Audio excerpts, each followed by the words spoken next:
Hey everybody, it's Scotty from Scotty's Record Shop with I guess a review, my thoughts on the new Paul McCartney CD, creatively called New.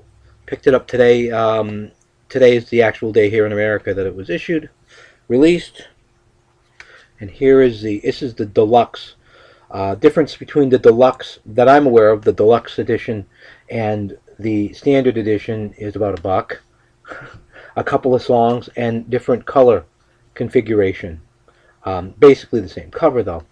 We have a booklet inside here as well. I'll blow through this kind of quickly. Um, I've only listened to this album once, so I like to listen to albums. This has got a lot of literature in it. Um, Usually I like to listen to an album more than once before I go yay or nay, because some albums I don't care for that much and they grow on me, and other albums after the initial wow, they kind of flutter out, I guess, or something. This particular CD I liked right from the get go. Um, it, it,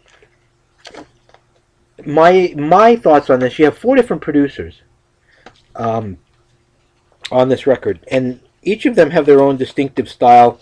Nobody tried to reinvent Paul McCartney. They didn't push him to the point where, I mean, it's like a One Direction album or something like that. But at the same time, they did push him though. They I don't want to say out of his comfort zone, because he sounds very comfortable on this album. He sounds really refreshed and ready to go.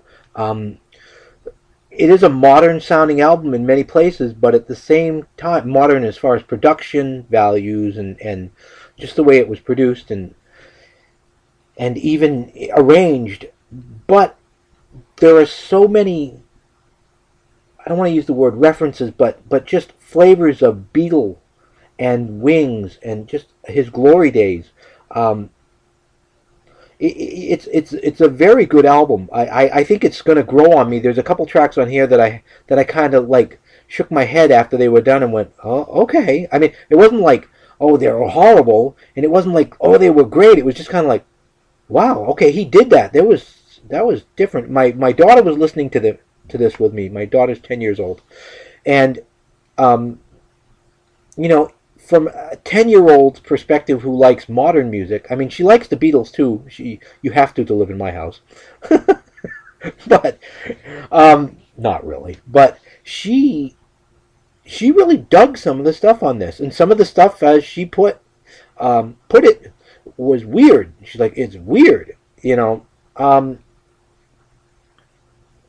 But at the same time, I find this a very good record. If you get it, I recommend you spend the extra $1 or whatever your vendor charges for the deluxe edition, because the I believe it's 2 extra songs on here are worth it. Are really worth it. Actually, the last track on this record is a real somber. I'm not going to go through track by track and saying, but the last track on here, "Scared," on the deluxe edition, is this really ends the album really nice. It's very somber. It's just very open and honest. It's a really interesting, somewhat modern sounding, but it's just like the rest of the album. I mean, you're listening to it and going, okay, this is definitely Paul McCartney, but he's definitely put out an album that somebody in 2013 who digs music that's current and hip and happening would really dig it. And like I said before, you know, all of us old fuddy-duddies who love the old McCartney stuff and the Beatles stuff will dig this too. Hopefully this review, I know it's kind of a vague review. Come on, it's like I paid like $12 for this, you know, at my local record store. I mean, go out and get it. Give it a try. Let me know what you think about it, you know, overall too. Leave a comment, questions, or whatever. Probably not, no need for a question, but a comment down below. I give this record definitely a thumbs up. I think that it's the best record he's done probably in 30 years. I'm going to go out on a limb on that one. I'm not sure if I feel as good about it as I do with, say, like Tug of War, because that's the last album that he put out that I really went, yeah. all the way through for the most part. But I'll tell you, this is a damn good record. My thoughts. And thank you for watching. And as always, like I always say at the end, peace and love.